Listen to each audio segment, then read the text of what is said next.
ঘোড়দৌড় মেলা, নৌকাবাজ মেলা এগুলো আসলে আমাদের গ্রামের অনেক বড় ঐতিহ্য বহন করে। আমি ছোটবেলা থেকেই এই মেলাতে আসতাম। এখন আমার সন্তানকে নিয়ে আমি অনেক দূর থেকে প্রতি বছরই এই মেলা দেখতে আসি।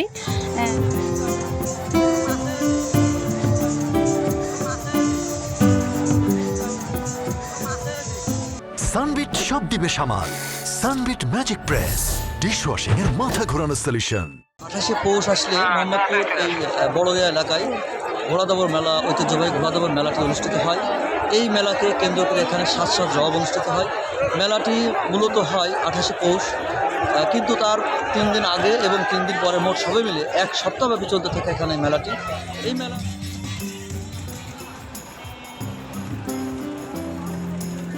ফ্যামিলিদেরকে নিয়ে, ভাই বোনদেরকে নিয়ে ঘোড়াদৌড় মেলা দেখতে এসেছি।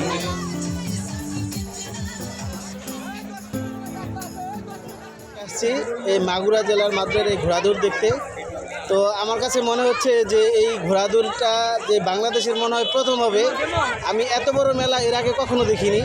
এখানে প্রায় 4 থেকে 5 কিলোমিটার এরিয়া জুড়ে এখানে এই মেলার পরিধিটা আমার